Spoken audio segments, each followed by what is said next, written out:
제가 이렇게 예배를 드리는데 이 시조가 생각이 났어요. 물론 정설에는 있지 않습니다. 우리가 알고 있는 이방원과 정몽주의 그 대화가 사실 야사합니다. 예. 하여가와 일편단심이죠. 단심가. 근데 그 시조가 생각이 나는 거예요. 예배를 드리는데 예수님이, 그러니까 저는 제가 일편단심을 제가 예수님께 고백을 한 걸로 지금까지 착각을 했는데 예수님이 저에게 그 단심가를 불러주시는 거예요. 제가 너무 감격스럽더라고요.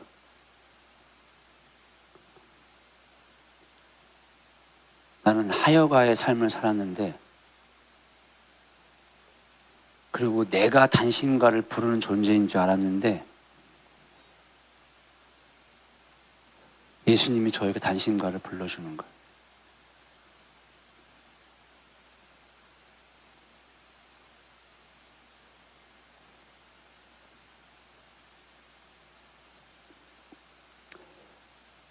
참 감사했습니다. 여러분, 오늘 주일이잖아요. 오늘 여기가 기독교인데, 자, 저를 보세요.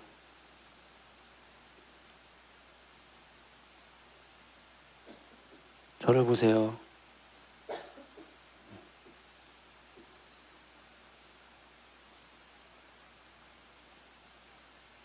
오늘 예수님 그 사랑을 만나셨습니까? 아니면 종교 행위 하셨습니까?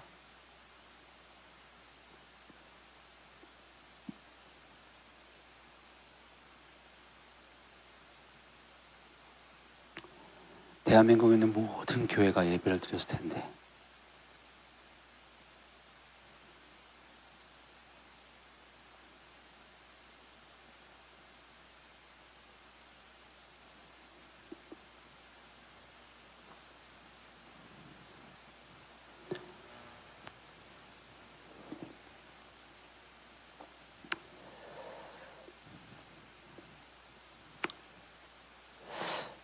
하나님이 세우시는 것, 이 제목을 제가 나중에 변경할 겁니다. 왜냐하면 다른 끝에 한 단어를 바꿀 건데요. 일부러 이렇게 처음에는 하나님이 세우시는 것이라고 했습니다. 지금 이 신명기의 말씀은 모세에서 여호수아로 그의 권한이 이양되는 시점입니다. 역사적 전환기예요. 이제 모든 하나님의 뜻이 이루어진 시점에 와 있습니다. 신명기가 데바림이라고 해가지고 쌍수예요. 예, 2번 말했다는 거예요. 말씀을.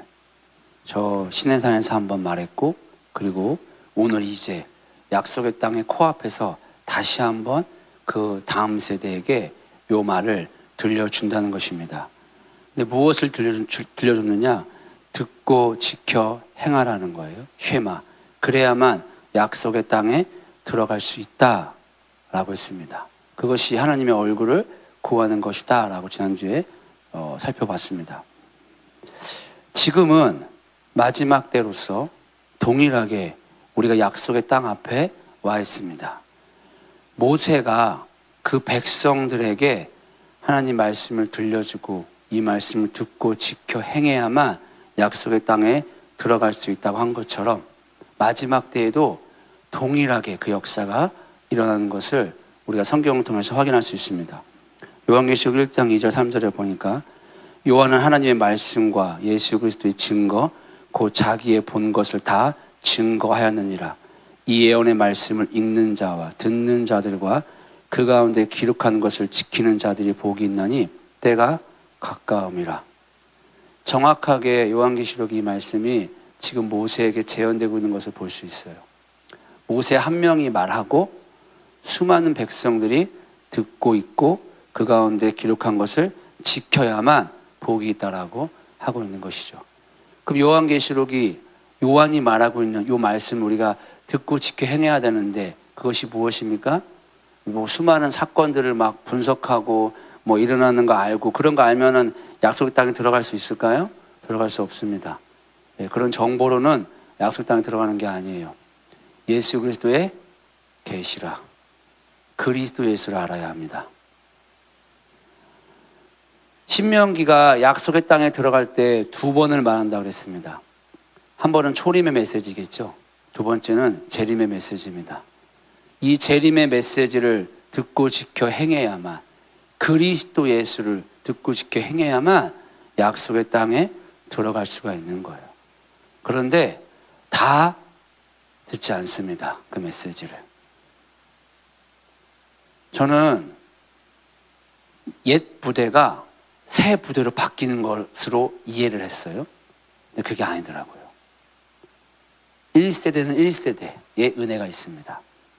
다음 세대는 처음부터 다음 세대였던 거예요. 왜냐? 이스라엘 백성들이 처음에 죄를 지었을 때 못 들어갔어요. 약속의 땅 1세대들은. 근데 그때 태어났거든요. 2세대가. 걔네들은 광야에 컸습니다. 근데 그 2세대로 태어난 자들은 그냥 태어났기 때문에 들어가는 겁니다. 저는 이 마지막 때 두 번째 메시지가 십자가 복음이라고 생각하는 사람입니다. 십자가 복음을 생각해 놨을 때 처음에 십자가 복음이 들었을 때에 어떤 사람들은 듣기 싫어합니다. 그 메시지를 거부합니다. 그렇다고 그 사람들이 그러면 뭐 하나님 백성 아니냐? 아니죠. 그 사람들은 그 사람들에게 은혜가 있는 거예요. 저는 그 사람들을 바꿔가지고 십자가 복음이 되는 줄 알았어요. 그게 아니더라고요. 근데 어떤 사람은 십자가 복음이 이거다 싶고 그 삶을 듣고 지켜 행하는 사람이 있어요. 극소수지만 있습니다. 그 십자가 복음을 이론이 아니라 실제 삶으로 살아내는 사람이 있습니다. 그 사람들이 누구냐? 다음 세대입니다. 다음 세대. 저는 두 번째 메시지가 선포가 됐다라고 생각하는 사람이에요. 그러면 십자가 복음 그 파란색과 노란색 책을 달달달 외워야 되냐? 그게 아니죠. 그것을 쓰게 한 저자에게 주신 비전이 뭐였냐? 신부를 준비하라는 거였습니다. 신부를 준비하라. 요 말을 체계화 시켜 놓은 게 그 책 내용인 거예요. 그 이론을 다음 세대라면 이론이 정립이 되면 어떤 사람이 되냐면 신부가 되는 거예요. 그럼 마음에서 어떤 일이 일어나느냐? 신랑이 너무 보고 싶어질 거예요. 약속의 땅에 들어갔을 때 젖과 꿀이 흐릅니다. 근데 이스라엘 백성들이 젖과 꿀이 흐르는 땅에 들어가 젖과 꿀이 흐르는 것을 원하면 그 사람은 다음 세대가 아닌 거예요. 하나님 나라에 가면 모든 것이 다 회복되어 있습니다. 그럼 하나님 나라 왜 가려고 합니까? 모든 게 다 회복되어 있으니까 라고 우리가 질문을 합니다. 근데 하나님 나라 가면 누가 있죠? 아멘 집사님? 네, 그러니까 가고 싶은 거죠. 젖과 꿀 없어도 돼요. 젖과 꿀 안 보여요. 하나님 나라 가면. 하나님 나라 가면 금과 음 같은 거 안 보입니다. 내 집이 얼마나 되고 길거리에 뭐가 있고 이런 거 안 보입니다. 거기 누가 있어요? 예수님이 있어요. 약속의 땅에 누가 있습니까? 젖과 꿀이 흐릅니까? 거기 누가 계십니까? 예수님이 계십니다. 그게 신부입니다. 두 번째 메시지를 들었으면 그 마음이 있게 됩니다. 그러니까 십자가 복음이 저에게는 마지막 메시지예요. 더 있을 수 있습니다. 많은 단체가 있을 수 있고 많은 메시지가 있을 수 있어요. 정보 몰라도 됩니다. 근데 십자가 복음을 정말 살면 이 안에 심장이 뜁니다. 나 곧 예수님 만나겠구나. 하나 되겠구나. 지금 모세가 그 말을 하고 있는 거예요. 다음 세대에게. 너희가 그 십자가의 복음을 살면 저 약속의 땅이 너희의 것이야. 그것을 요한은 너희가 그리스도 예수를 알면 저 땅은 너희 것이야. 너희가 복 있는 사람이 되는 거야. 거기 어디에 치유 말하고 있지 않고요. 거기 어디에 기도응답 말하고 있지 않습니다. 거기 어디에 은사 말하고 있지 않습니다.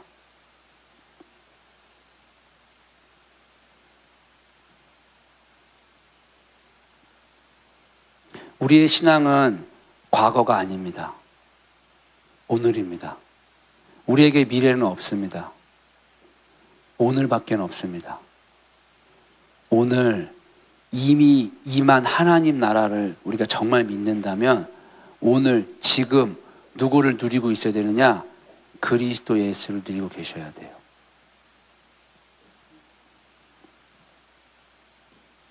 기도응답 받아가지고 기쁜 게 아니고요. 치료 받아가지고 기쁜 게 아니고요. 사역해서 기쁜 게 아니고요. 그리스도 예수로 인하여 기뻐하고 감사해야 돼요. 그게 오늘 하나님 나라를 누리는 겁니다.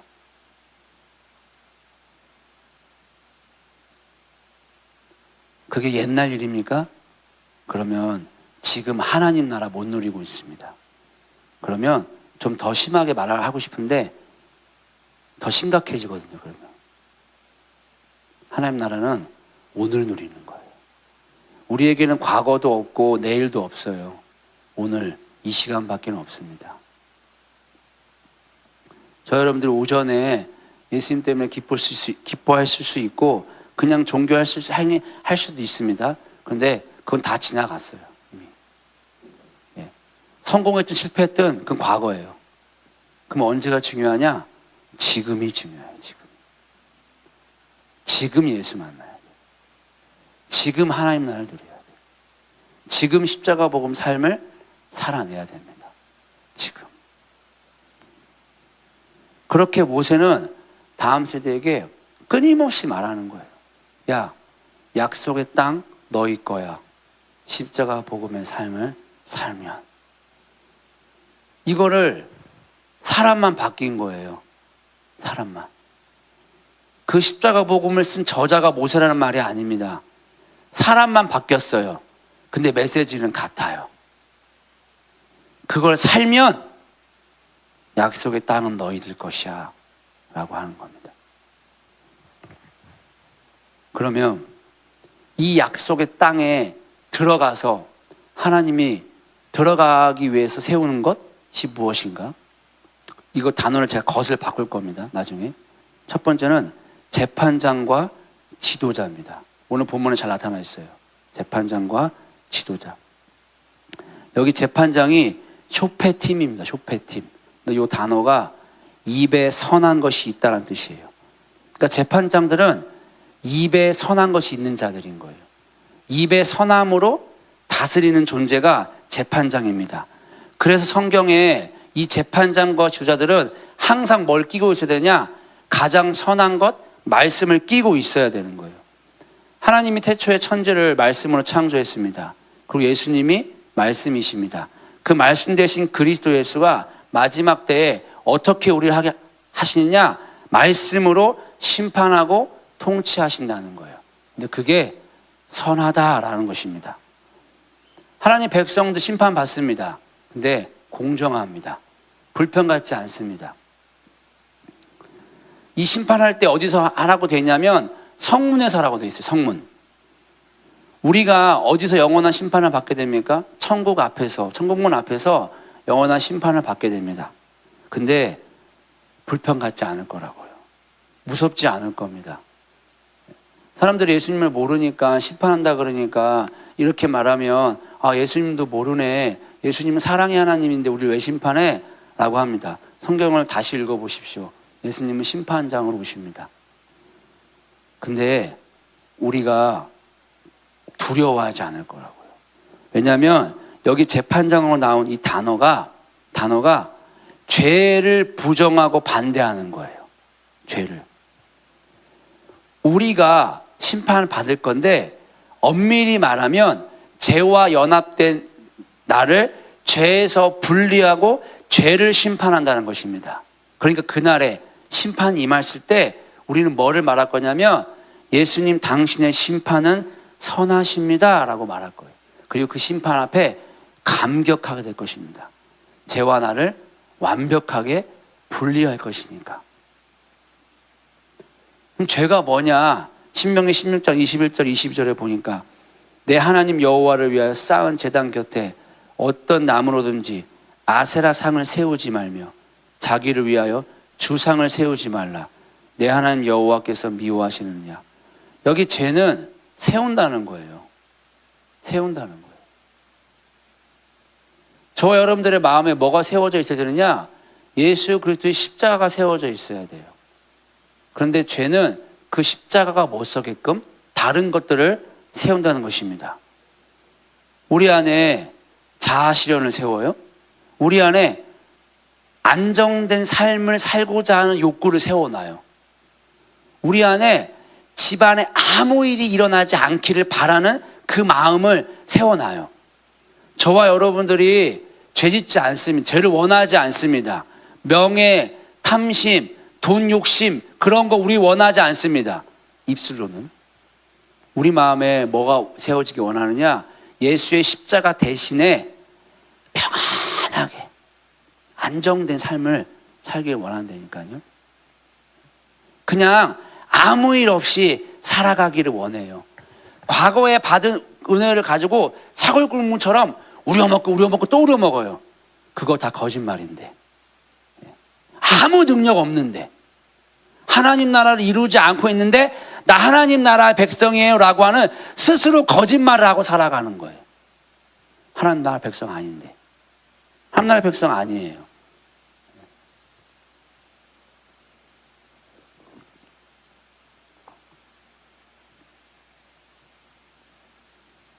근데 재판장이 뭐 하느냐? 그거 심판한다는 거예요. 그리스도 십자가 왜 세워져 있는 거 다 심판한다는 거예요. 그러니까 고난이 유익이라 고백할 수 있게 됩니다.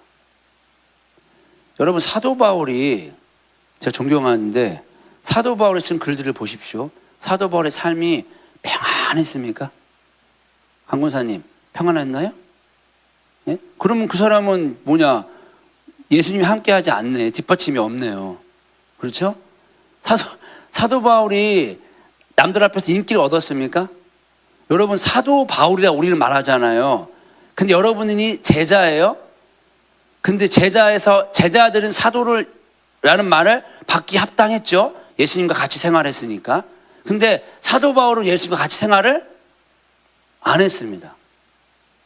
같이 생활 안 했잖아요. 그냥 부활하신 예수님 만난 거예요. 자칭 사도예요. 자칭 사도. 그런데 제자를 만났어요. 교류도 오래 안 했어요. 제자들과. 그렇게 안 친한 거예요. 제자들도.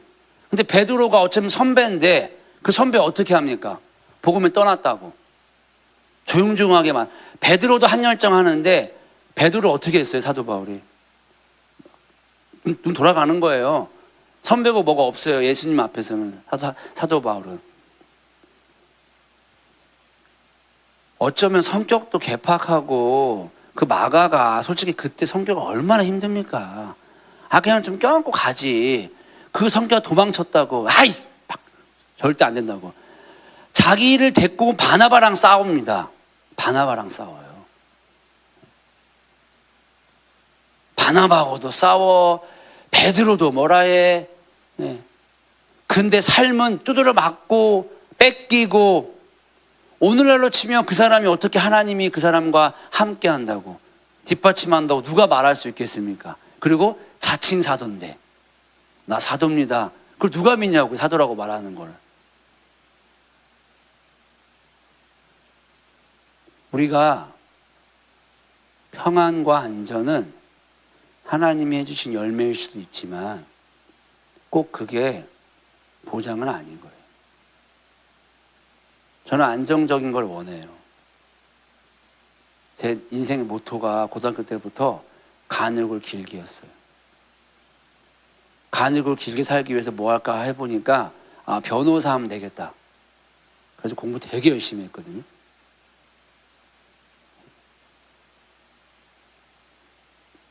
근데 간육을 길게라는 삶이 예수를 믿고도 안 깨져요. 간육을 길게 하고 싶어요. 근데 신대원 3학년 때 또 한 번 현실적으로 딱 와닿았어요. 간육을 길게 살 수 없는 게 내가 지금 온 이곳이구나. 비정규직이구나. 계약서도 없는 비정규직. 그러니 또 힘들어요. 그리고 그게 나중 들어서 알게 됐더라고요. 그게 우상이더라고요. 그게. 내가 예수 믿고 악월굴짝 어디라도 내가 가겠습니다라고 신대원을 갔는데 내가 진짜 원했던 거는 간육을 길게 살기를 원하는 거예요. 사역도 그렇게 하기를 원했던 거죠. 만약에 그 당시에 이런 우상을 갖고 예수님 와가지고 너 어디 가? 그러면 못 가는 거예요. 우상이 있으니까.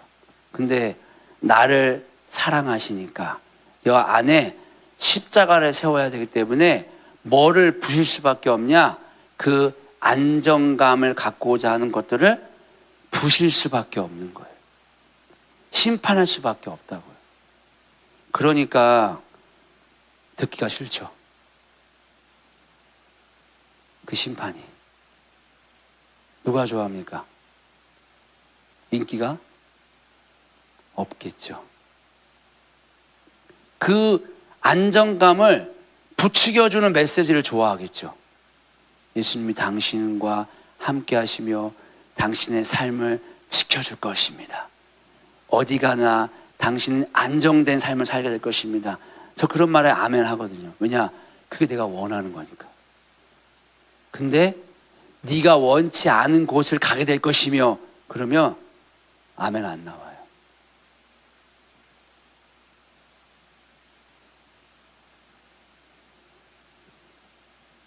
우리가 우상 숭배할 때마다 예수님을 누굴 세우냐면 사사들을 세웁니다. 그게 재판장입니다. 사사가 세워졌을 때 이스라엘 백성들이 구원을 받습니다. 이사야 사사기 2장 18절에 보니까 여호와께서 그들을 위하여 사사들을 세우실 때에는 그 사사와 함께 하셨고 그 사사가 사는 날 동안에는 여호와께서 그들을 대적의 손에서 구원하셨으니 이는 그들이 대적에게 압박과 괴롭게 함을 받아 슬피 부르짖음으로 여호와께서 뜻을 돌이키셨음이거늘.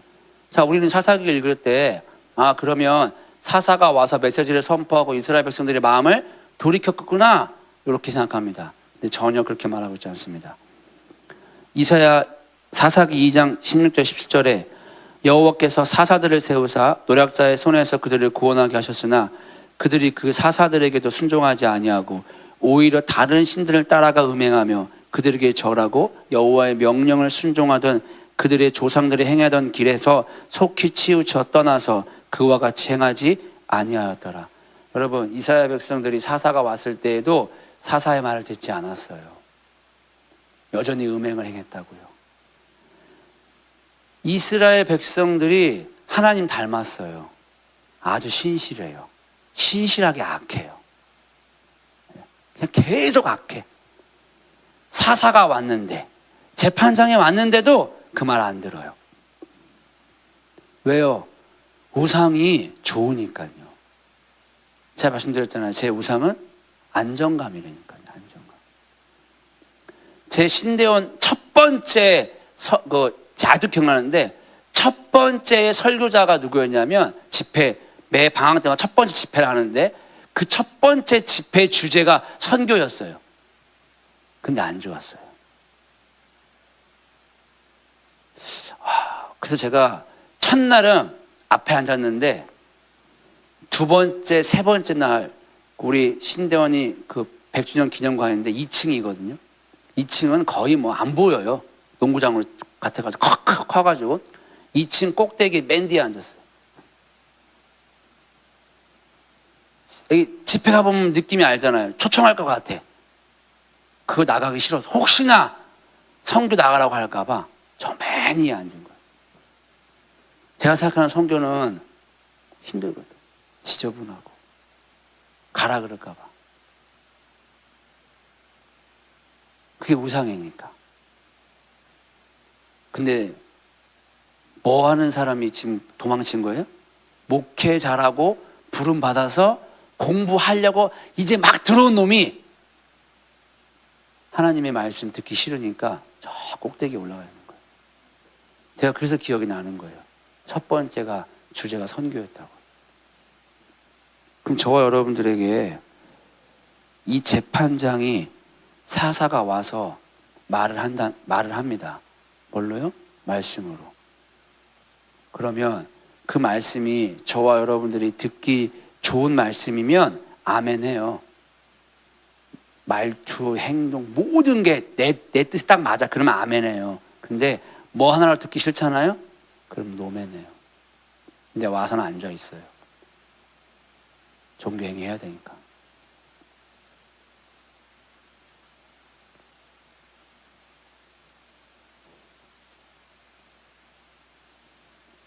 사사가 있을 때도 말 안 듣고 없으면 더 악을 행합니다. 그런데 여기에 하나님의 사랑이 있습니다. 이스라엘 백성들이 여전히 한글 같은 걸 알았어요. 여전히 우상 안 내려놔. 여기에 십자가가 세워져야 되는데 십자가 왜 다른 게 다 세워져 있어. 내가 내 이론적인 경험들, 십자가 복음 이론들, 그거 아는 것이 마치 예수님을 아는 것처럼 착각하는 이론들, 그 은사들이 마치 친밀한 것처럼 착각하는 그 이론들, 그게 다 서 있어요. 그런데도 예수님은 그 사사가 임하면 이스라엘 백성들을 어떻게 했느냐? 구원했습니다. 제가 사사기를 새벽기도 때 보게 됐는데요. 정말 감격스럽다. 나 그거 몰랐어요. 나는 사사기가 그런 책인지 몰랐는데 보게 되면서 와, 인간이 전적으로 부패했구나. 그냥 답이 없구나. 그런데 사사를 세워서 사사가 있는 동안에는 그들이 여전히 죄를 짓고 있음에도 사사를 보고 이들을 가려버리는구나. 이것이 십자가의 사랑입니다. 여러분, 인간의 행위는 다 배선을 갖다 그러잖아요, 바울이. 그러니까 바울은 내가 의지할 게 아무것도 없음을 고백하는 거예요. 예수밖에.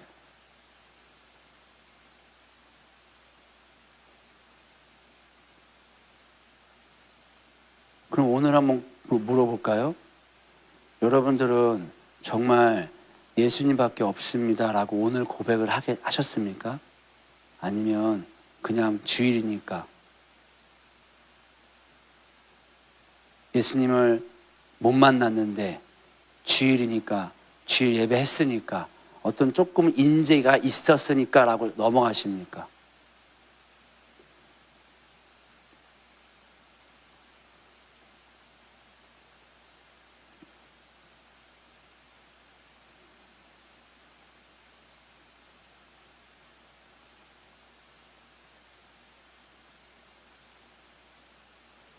요한복음 5장에 보면 유대인의 명절이 되어 예수께서 예루살렘에 올라가시니라. 예루살렘에 있는 양문 곁에 히브리 말로 베데스다라는 못이 있는데 거기 행각 5이 있고 그 안에 많은 병자, 맹인, 다리 저는 사람, 혈기 많은 사람들이 누워. 여러분, 양의 문은 제물 드리는 곳이거든요. 근데 여기 병자, 맹인, 다리 저는 사람, 혈기 많은 사람들 여기 양의 문 들어올 수 없습니다. 구약에 따르면 율법에 따르면요, 이들은 제물이 될 수 없어요. 지금 명절날 예배로 모였는데 뭐를 드리고 있느냐? 말씀에 어긋난 제물들 갖고 온 거예요.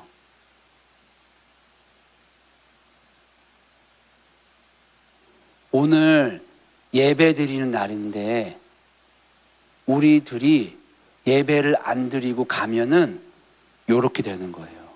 요렇게. 그럼 이 사람들은 이걸 알았을까요? 몰랐다고요. 율법에 써 있어도 내가 그런 사람인지도 모른다고요. 그냥 오늘 예배 드렸으니까, 임재 있었으니까, 뭐 그냥 만났지 뭐. 예. 말라기 때 눈먼 희생제사를 드린다 그랬어요. 이스라엘 백성들이 바보입니까? 율법 우리랑 비교도 안 돼요. 얘네들은 구약을 달달달달 알고 있는 사람들이에요. 이 사람들이 눈먼 거, 병든 거 드릴 리가 없어요. 이거는 하나님 관점에서 쓴 책이잖아요. 이들이 드리는 제물이 그러했다는 거예요. 마음의 상태가 그러했다는 거예요. 하나님께 합당하게 예배 안 드리는데 나 오늘 와서 형식 지켰으니까 예배했습니다 라고 돌아가는 것이 하나님 눈에 보기에는 눈먼 거 드리는 거라고요.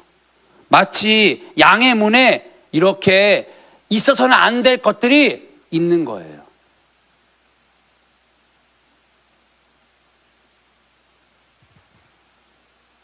근데 여기 예수님의 사랑이에요. 절절하게 드러나요. 그 같은 본문 요한복음 5장 22절에 뭐라 그랬냐면 아버지께서 아무도 심판하지 아니하시고 심판을 다 아들에게 맡기셨으니 심판 받아야 돼요.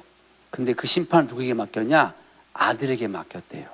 그럼 그 아들은 뭐 했냐 보면 그 앞절 보면 알 수 있어요. 여러분 이 요한복음 5장에 요들을 쭉쭉 말하면서 안진뱅이가 막 못 일어나니까 예수님 가가지고 말하죠. 38년 된 병자라고 말했잖아요. 그러면서 뭐라 그래요? 들고 일어나 걸어가라. 아니 앉아있는 사람 보고 들고 일어나 걸어가라고 하는 건 이게 무슨 경우입니까 이게. 근데 예수님이 오셔가지고 지금 뭐 했냐? 그렇게 말하고서 그 죄를 심판한다 그랬어요. 죄를. 그러니까 그가 들고 일어나 걸어가가지고 뭐 합니까? 성전 들어가서 찬양합니다. 38년 된 병자가 누굽니까? 광야 이스라엘 백성들을 상징하는 겁니다. 그들이 지금 뭐 했냐? 죄를 지었다고요. 그 안에 예수님 믿지 않았습니다. 수많은 제사를 드렸는데. 근데 그 심판을 누가 하느냐? 예수님이 행하시는 거예요. 그리고 그 죄를 다 없애고 들고 일어나 걸어가게 한다는 거예요. 그곳에 가서 예배하게 한다는 거예요. 이스라엘 백성들이 지금 저 약속의 땅에 일어나 걸어갈 수 있는 유일한 비결이 뭐라고 말하고 있냐? 신약은 예수님이라고 말하고 있는 거예요. 이스라엘 백성들이 뭐 행위를 많이 해가지고 그 약속의 땅에 건너가는 게 아닌 거예요. 지금 예수님이 직접 사도 요한이 해석해주고 있어요. 너희들이 앞서 신앙의 선조가 저 구약에서 38년 동안 안진뱅이였어. 못 걸었어. 그런데 그 죄를 다 없애고 그를 일어나 걷게 해서 이 약속의 땅에 들어가 예배하신 이가 누구냐? 그리스도 예수라는 것입니다. 그러니까 구약에서부터는 동일한 복음을 말하고 있는 거예요. 예수님에 대해서. 그럼 우리 안에 세워진 우상들을 어떻게 제거하냐? 재판장이자 지도자를 세운다고 그랬습니다. 여기 지도자가 쇼테르인데 기록하다는 거예요. 하나님의 말씀으로 이 죄악들을 제거해 준다는 것을 볼 수가 있습니다. 그러니까 말씀이 제거해 준다니까 그러면 내가 말씀대로 살아야겠다라고 생각을 합니다. 우리는. 그럼 또 실패하는 거죠. 왜냐? 우리는 율법을 지킬 수 없으니까요. 말씀을 지킬 수 있는 삶을 살 수 있도록 해주시는 분이 성령님밖에 안 계시는 거예요. 내가 자리를 들고 일어나 걸어가고 내가 말씀을 지킬 수 있는 삶을 살게 해주는 그가 성령 하나님이신 거예요. 그러니까 오늘도 우리에게 필요한 건 누구냐? 성령 하나님이신 거예요. 이거는 은사가 아닌 거예요. 성령과 동행하면 반드시 어떤 일이 일어나느냐? 말씀이 지켜지는 삶을 살아가게 돼 있습니다. 그 사람이 뭐 하는 사람이냐? 약속의 땅에 들어가는 사람이에요. 그럼 누가 성령을 따라서 말씀에 의한 삶을 살아갑니까? 당연히 내가 추구하는 것들이 제거되는 것, 거기에 엄청난 갈등이 일어난다고요. 그거 안 됩니다. 자, 예를 들어서 제가 그 사모님 얘기를 잘 듣는데, 그 사모님이 선생님이 아들을 이단 옆차기 했다고 그러지 않습니까? 그럼 이단 옆차기 했으면 다 이유가 있는 거죠. 선생님이 이단 옆차기를 하면 돼야 안 돼요? 절대 안 되는 거예요. 그건 어느 상황에서도 그거는 옳다고 말할 수 없습니다. 자, 그런데 그 사모님은 어떻게 했느냐? 가서 사과하라고 그랬어요. 왜 그렇게 했느냐? 하나님 말씀이 부모를 공경하라고. 그러니까 선생님을 공경해야 되는 거예요. 공경해야 되는 거예요. 그게 먼저인 거예요.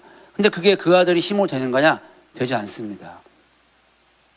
그 사모님이 하나님의 얼굴을 구했고 그 아들이 하나님의 얼굴을 구했기 때문에 그것이 가능하게 된 거예요. 그럼 어떤 일이 일어나냐? 하나님 생명이 함께합니다. 가나안 땅에 들어가게 된다고요. 젖과 꿀을 취하게 되는 것입니다. 우리가 성화를 말할 때, 예수님 닮아갈 때 보통 노력하고 윤리적으로 도덕적으로 사는 거를 생각을 합니다. 여러분, 근데 그렇게 해서 성화된 사람 보신 적 있으십니까? 저는 없어요. 왜 없냐? 다 죄 짓거든요. 그럼 우리가 어떻게 성화가 됩니까? 거룩한 영, 성결 영이 오면은 우린 이미 성화됐어요. 그러니까 쉬운 거예요. 거룩한 영이 온 사람은 반드시 뭐 하는 삶을 살아가게 되느냐? 이 세상의 윤리, 도덕적인 삶을 살아가게 되어 있습니다. 그러면 거기서 무엇을 하느냐? 내가 했다라고 말할 수가 없기 때문에 내 안에 계신 성령이 그 도덕과 윤리적인 삶을 살게 했기에 성령 하나님께만 영광을 올려드리게 된다고요. 내가 1도 그 영광을 취하지 않습니다. 그래서 성화는 결심하고 결단이 아니라 하나님의 얼굴을 구할 때만 가능한 것입니다.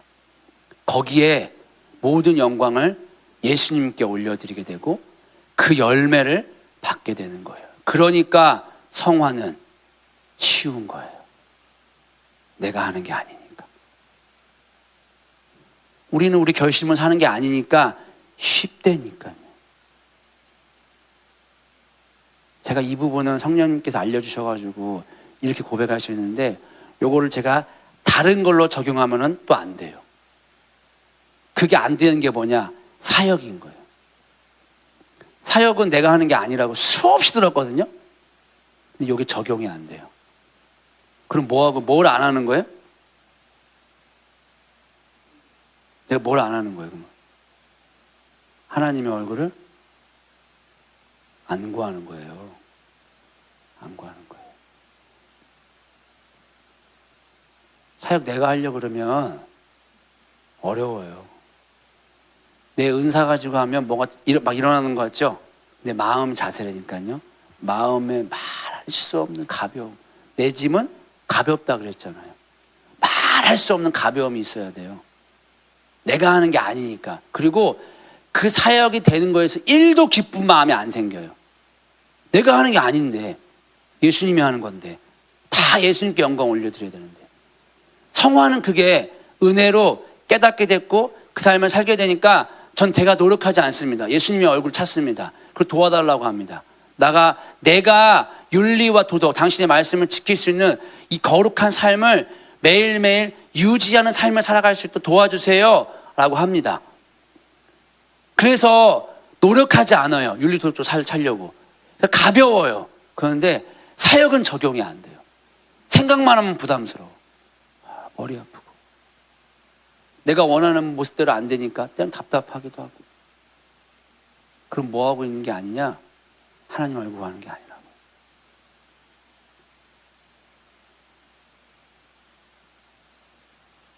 우리가 십자가의 복음을 진짜 살아야 내 안에 우상들이 제거가 됩니다. 그래야 열매를 맺습니다. 이런 말을 들었어요. NGCPP인가?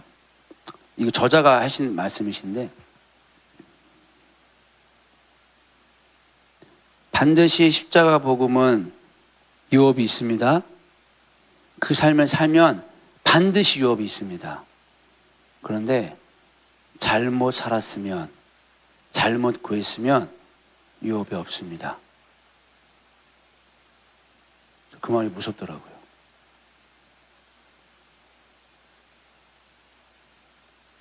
진짜 살면 유업이 있는 거예요.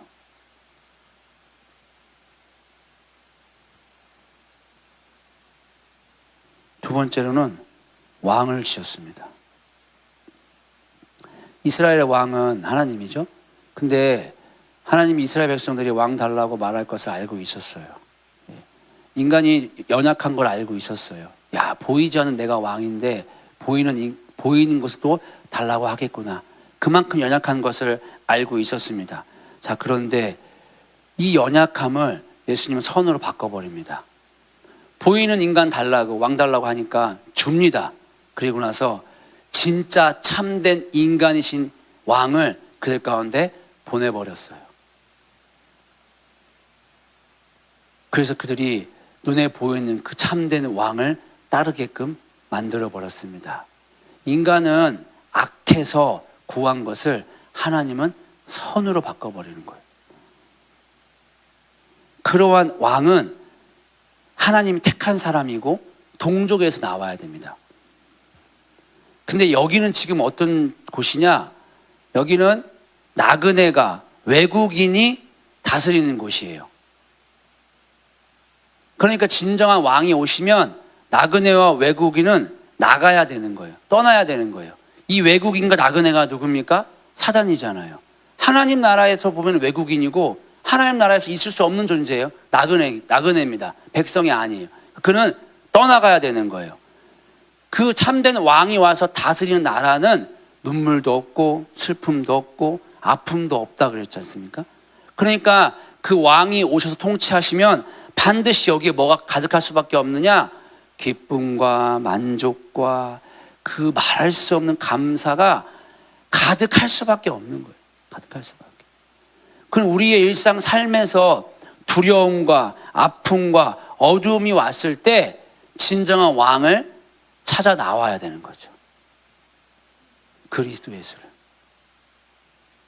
그럼 지금 여기까지만 말했는데도 모세에게 저 땅에 들어가서 하나님께서 주시는 것이 계속해서 무엇이냐? 그리스도 예수인 것을 볼 수 있잖아요. 그리스도 예수인 것을. 그 왕은 병마도 가지면 안 되고 아내도 가지면 안 되고 은도 금도 많이 가져서는 안 됩니다. 이 병마를 가지려고 애굽에도 가지 말라 그랬어요. 이스라엘 백성들이 애굽을 그리워했습니다. 병마는 당시에 힘이거든요. 그러니까 이스라엘 백성들은 애굽을 그리워하지 말라는 거예요. 아, 옛날이 하지 말라는 거예요. 애굽 좋았거든요. 먹을 거 많고 애굽이 보호해주고 그냥 뭐 풍족하고. 그러니까 아, 옛날이 하지 말고 오늘 네 앞에 있는 왕 찾으라는 것입니다. 아내도 많이 가지지 말라 그랬어요. 단 한 명만 가져야 됩니다. 은과 금은 재물이지 않습니까? 이것도 우리가 의지할 수 있는 모든 것입니다. 이스라엘에서 왕은 특별한 존재예요. 왕이 하나님과의 바른 관계에 살아나가야만 많은 이스라엘 백성들이 올바르게 걸어갈 수가 있는 거예요.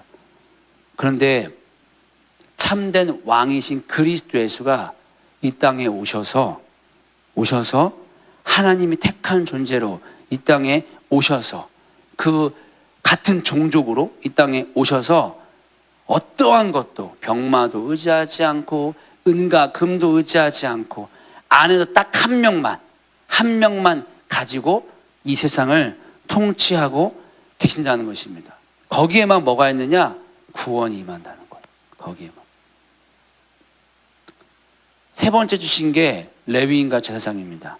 신명기 18장 1절에 보니까 레위 사람 제사장과 레위의 온 지파는 이스라엘 중에 분깃도 없고 기업도 없을지니 그들은 여호와의 화제물과 그 기업을 먹을 것이라. 여러분, 레위인과 제사장은 성막을 주관하는 자들입니다. 예배자들이죠. 이들은 분깃이 없습니다. 근데 레위인이든지 간에 나머지 집하든지 간에 사실 공급은 누가 해주냐? 하나님이 해주시는 거예요. 하나님이.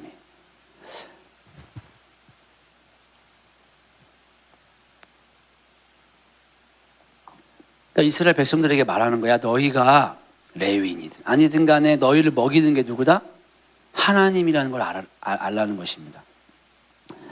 만약에 우리가 직장 잃어버리고 제가 또 뭐 이제 개척한다고 치고 나간다고 치면 사람 올 일이 없잖아요. 그러면 엄청 어렵겠죠? 예, 엄청 어려울 거예요, 아마. 주위의 동기들이 지금 하나둘씩 개척하고 지금 부교육자들 많이 없어요, 이제. 다 이제 그렇게 나가요. 그러면 예, 막 눈물 없이 못 들어요, 진짜. 눈물 없이 못 듣습니다. 예, 눈물 없이 못 듣습니다. 모임을 한번 했는데 그래요. 다 눈물 없이 못 들어요. 예. 짠해, 그냥 다 짠해. 서로 다 짠해. 짠내밖에 안 나, 우리가 모이면. 예. 그러니까 조금 마음 있는 애는 좀 자기가 이제 뭐 예를 들어서 몇 명 좀 있고 성도 그런 친구들이 이제 거기 이제 왕노릇 하는 거예요. 이제 밥값도 한번 내고 차값도 한번 내고 뭐 대다수 개척하고 있는 사람들은 그냥 와서 그냥 어련히 사주겠지 하고 있는 거지.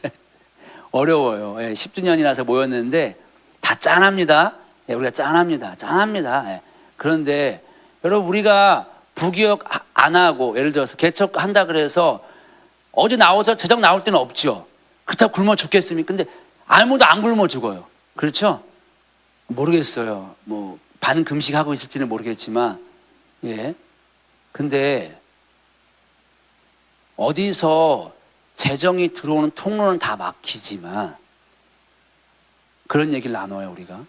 그러나 근원은 공급의 근원진 하나님은 있지 않냐. 왜 근데 이론이야. 말하고 짠내가 팍팍 나.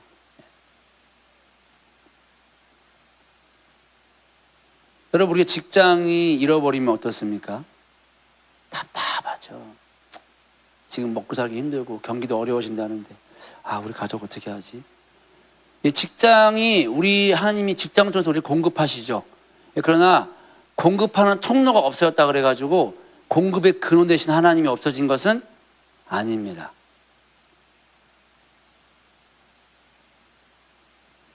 하나님이 레위인과 제사장을 세운다는 것은 내가 레위인과 제사장을 먹이는 것처럼 너희를 뭐라 이게 뭔 소리야?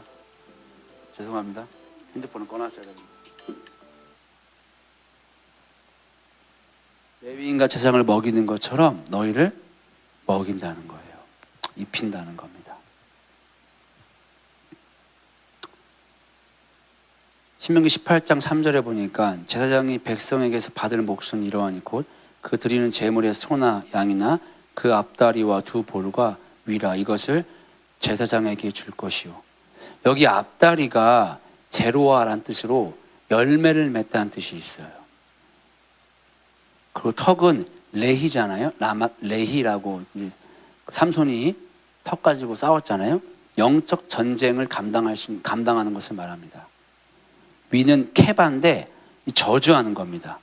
자, 그러면 제사장이 받을 몫은 이러하니라고 말하면서 하나님이 제사장이 감당해야 할 사역을 말하는 거예요. 그들은 하나님의 백성들이 열매를 맺을 수 있도록 영적 전쟁을 감당하고 그리고 그 죄를 저주하고 심판하는 것을 말할 수 있는 거예요.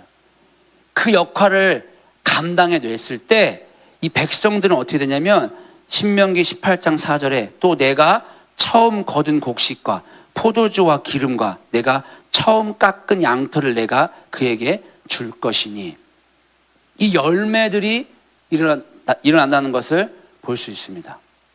그러면 하나님이 이스라엘 백성들에게 주신 게 레위인과 제사장이었는데 우리 예수님이 제사장이었어요. 레위인이셨습니다. 그걸 주신 거예요.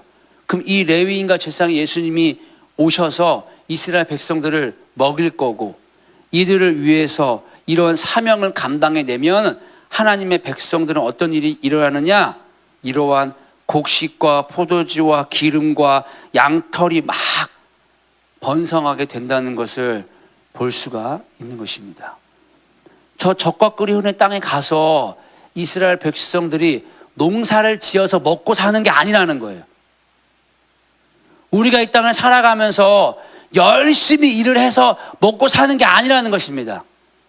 우리들의 자녀와 그 밑에 세대가 번성하는 것이 우리가 뭔가를 열심히 해서가 아니라는 거예요. 우리에게 누구를 줬느냐? 예수를 줬다는 거예요. 예수를. 그 예수가 자신의 사명을 감당하고 있기 때문에 우리가 오늘 먹을 수 있고 우리와 우리의 자녀가 번성한 삶을 살아갈 수 있다는 것입니다. 자, 그러면 누굴 찾아야 되겠습니까? 집요하지 않습니까? 이쯤 되면 생각 되셨죠? 네. 저 정말 좋거든요, 예수님이. 제가 성경을 볼 때, 출애굽할 때 이스라엘 백성만 나가지 않거든요. 거기 잡놈이라는 표현이 나와요. 잡놈, 잡족속. 와, 저는 그거 보는데 나 같은 거예요. 내가 잡놈이지. 내가 이 잡족이지. 아무것도 누구 나를 위해서 기도한 사람 단 한 명도 없었는데 내가 예수 믿었어요. 저는 그거면 끝이야, 끝. 내가 구원받았지. 오늘 내가 그리스도 예수 십자가의 사랑이 절절히 내게 오늘도 말하고 있지. 내가 뭐라고 한 거 아무것도 없는데. 제가 저 사무실 가서 맨날 기도하는 줄 아세요? 참 착각을 하시더라고. 새벽에 맨날 기도 안 해요. 어느 날 불 켜놓고 앉아서 남들은 기도하는 줄 알았는데 눈 감고 자고 있는데 자고 있는데 눈 깨고 일어나면은 운전하고 가다 보면은 사랑한다고 가끔 말할 때도 있고. 그러면은 양심이 좀 찔리기는 해요. 아, 기도를 안 했는데 뭐 종교행위 한 거 없는데. 제가 지난주에 일이 있어가지고 기도 못 했거든요, 거의. 근데 금요철화 옆에 앉아있는데 아, 이거 기도를 한 게 아닌데. 그런데도 예수님 찾아오셔서 함께 해주시고 은혜를 베풀어 주시고.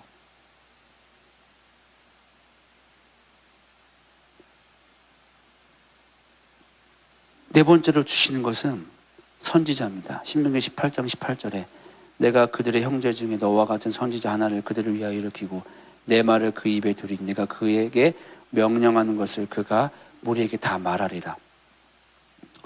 여기 선지자가 하나님 대변자인데 28장에 보면은 주술과 점쟁이 이들 말 듣지 말라고 하거든요. 이들이 자신의 마음대로 하나님의 이름을 대변합니다. 저는 이들이 누구냐? 거짓 신앙체계를 선포하는 자들이라고 생각합니다. 하나님의 이름을 가지고 거짓말하는 자들이에요. 복음을 말해야 되는데 사람들을 위로하고 사람들의 평가를 두려워하는 것들, 그래서 나오는 메시지, 그게 아무리 좋은 거라 할지라도, 그게 심령을 울린다 할지라도 그것이 거짓 선지자라고 생각합니다. 이 선지자는 어떻게 되냐? 죽임을 당할 것을 말하고 있어요. 이스라엘 백성들은 참된 선지자의 말을 들어야 했습니다. 모세와 같은 한 선지자의 말을 들어야 사는 겁니다. 근데 그 땅에 들어가면 먹고 살기 위해서 들려지는 메시지가 있는 거예요. 그게 더 매혹적인 거예요. 하늘의 소리는 때로는 땅의 소리와는 비교가 되는 거예요. 그런데 그 하늘의 소리가 내 생각과 다르다 할지라도, 내 감정과 다르다 할지라도 그 소리를 듣고 따라가야 하는 것입니다. 왜냐하면 그게 살 수 있는 유일한 소리이기 때문입니다. 사도행전 3장 22절에 보니까 모세가 말하되 주 하나님이 너희를 위하여 너희 형제 가운데서 나 같은 선지자 하나를 세울 것이니 너희가 무엇이든지 그의 모든 말을 들을 것이라. 우리가 하나님의 빛 앞에 섰을 때 오늘도 뭐 기도하고 하는데 내가 하나님 떠난 것을 보여주세요. 그러면 여러분 그거 막 되게 좋을 것 같으세요? 떠난 거 보여주면? 자존심 무진상합니다. 되게 화나요. 좋은 거 아니에요. 영광의 빛 앞에 서 보십시오. 온갖 것이 다 올라옵니다. 그거 쉬운 거 아닙니다. 좋지 않습니다. 근데 오늘 본문에 보니까, 사도행전에 보니까 나 같은 선지자 하나를 세울 거라고 말하고 있어요. 그리고 성경은 그가 가장 먼저는 예수님이라고 말하고 있습니다. 그럼 예수님이 우리에게 말을 한다는 거예요.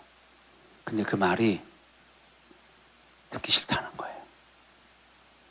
여러분, 구약의 선지자들이 이스라엘 백성들에게 환영을 받았습니까? 단 한 명도 환영받은 사람 없습니다. 저는 십자가 복음을 마지막 때 메시지라고 믿는 사람이에요. 이 메시지를 언젠가는 하나님 선포하게 하실 거예요. 지금은 아닌데요. 네. 근데 그걸 선포하게 할 때에 저는 여몽사님처럼 될 거라고 생각하지 않습니다. 왜냐? 그분이 사역이 되어야만 뭘 할 수 있었기 때문에, 그 십자가 복음을 할 수 있었기, 그래야 사람들이 듣거든요. 사람들은 악해요. 사역이 안 일어나면 십자가 복음 듣지 않습니다. 근데 제가 이거 전하면 그분처럼 사역이 되겠지? 그거 우상이라고요. 저 그렇게 기대하지 않아요. 이거 하나님이 제가 영광교회 처음 왔을 때 십자가 복음 듣고 나가 사역하려고 하는 저에게 오셔서 이거 깨부시고 훈련을 다니게 하셨어요. 너 그거 우상이라고.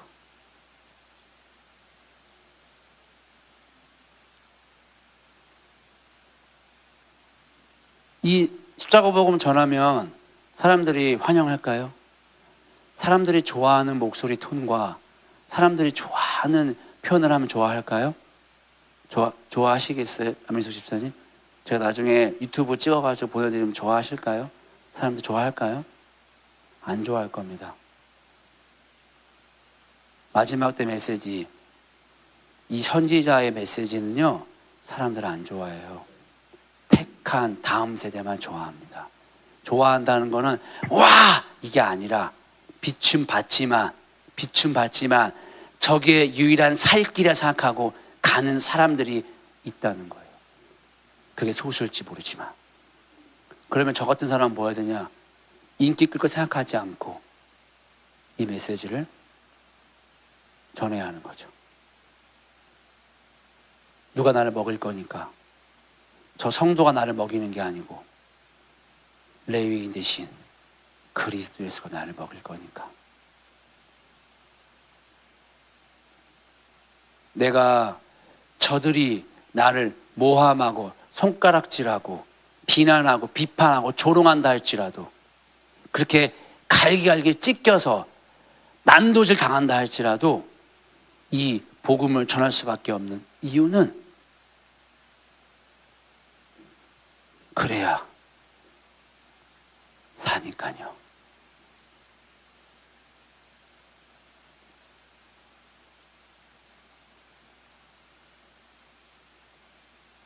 그때가 언제인지 모르겠지만 저에게 외국에 있는 어떤 사모님이 그렇게 말씀하시더라고요. 당신에게 하나님의 때가 임하시면,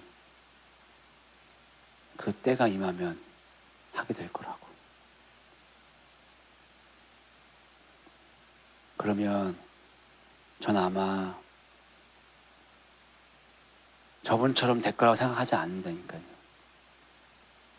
비난당하고 조롱당하고 트집 잡힐 것이고,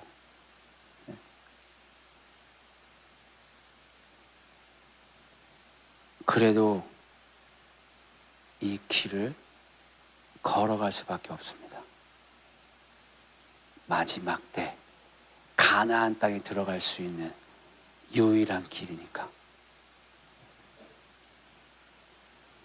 여러분 잘 알다시피 여기 사도행전에 말한 나 같은 선지자 하나가 예수님으로 끝나지는 않을 겁니다.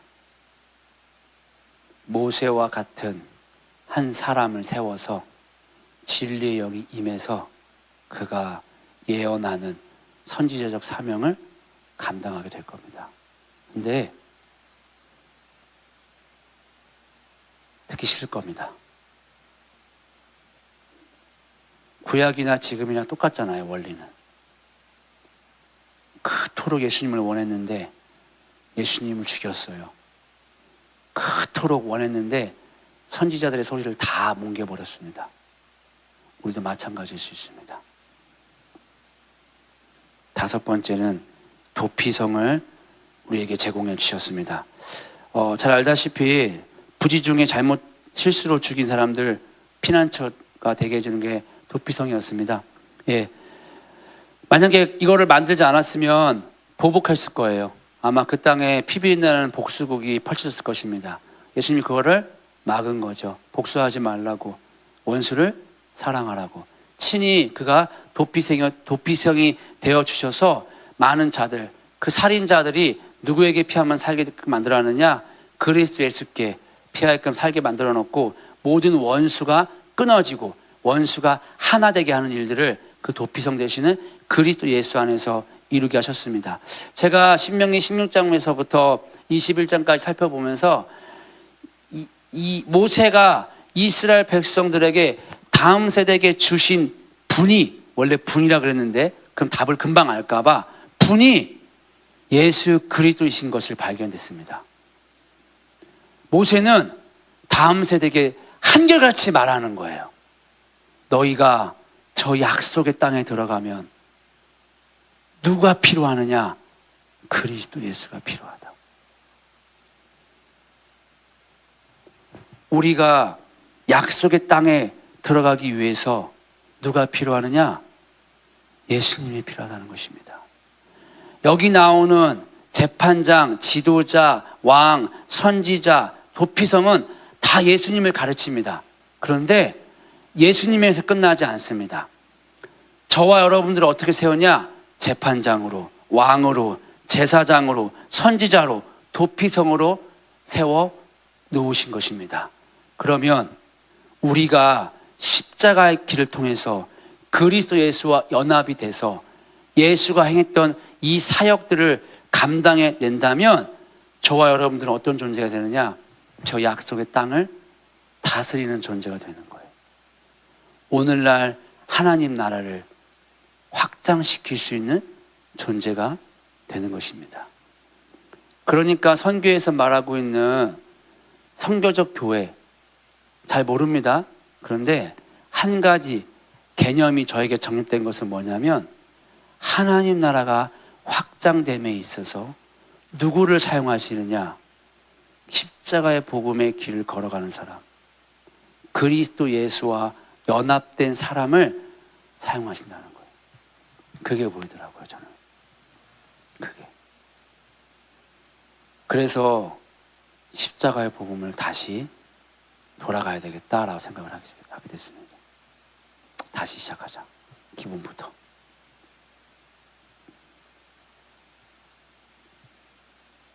저는 하나님께서 약속의 땅을 주시기 위해서 세우시는 분이 1차적으로는 그리스도 예수인 것이 보였고 2차적으로는 그리스도 예수와 동일한 존재인 영광교회라는 것이 보였습니다.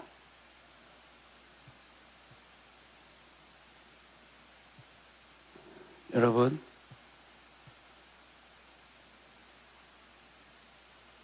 갈망이 있으십니까? 예수님이 십자가에 못 박혀 죽으셨을 때 목마르다 그랬어요.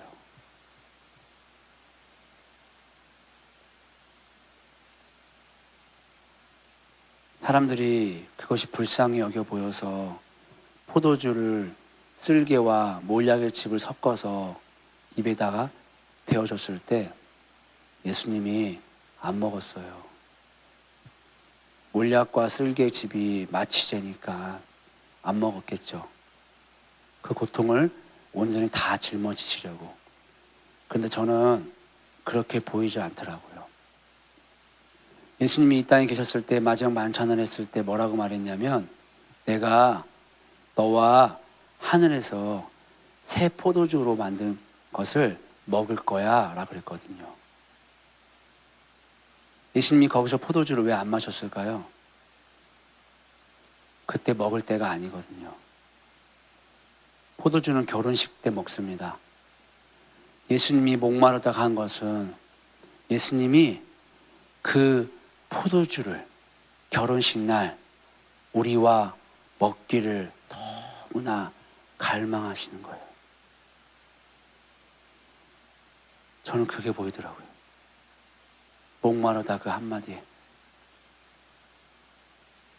나랑 너무 결혼하고 싶은 거예요. 내가 저를 죽였는데 내가 너랑 너무 결혼하고 싶어. 그거 아냐? 네가 지금까지 여기서 경험해왔던 수많은 것들은 나중에 먹는 포도주와의 맛과는 비교도 안 된다. 내가 너랑 결혼해서 먹을 그 포도주는 처음 먹은 것보다 훨씬 더 맛있을 거야. 우리 예수님이 너무나 그 포도주를 신부인 나와 마시기를 갈망한다는 게 보이더라고요. 저 중고등부 이거 나눴거든요. 우리 하은이 울어요. 우리 중고등부 여자애들 제가 앞에 서 있으니까 알잖아요. 눈에 눈물이 그릉그릉해요. 여러분들은 지금 어떤지 모르겠지만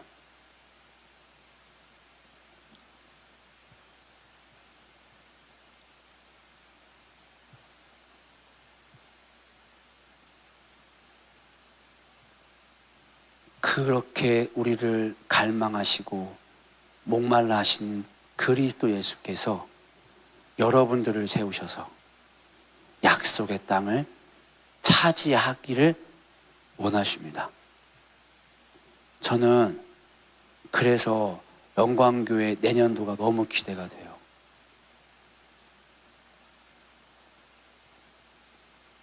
정말 축복합니다. 그 예수님을 사모해 보십시오.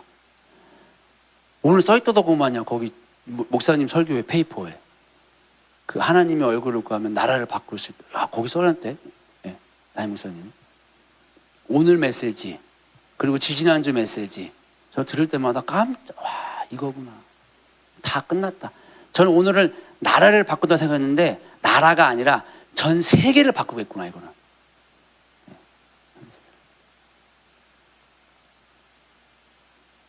축복합니다. 기대가 됩니다. 할렐루야. 그렇게 쓰임받는 영광교 되시기를 예수님 이름으로 축복합니다.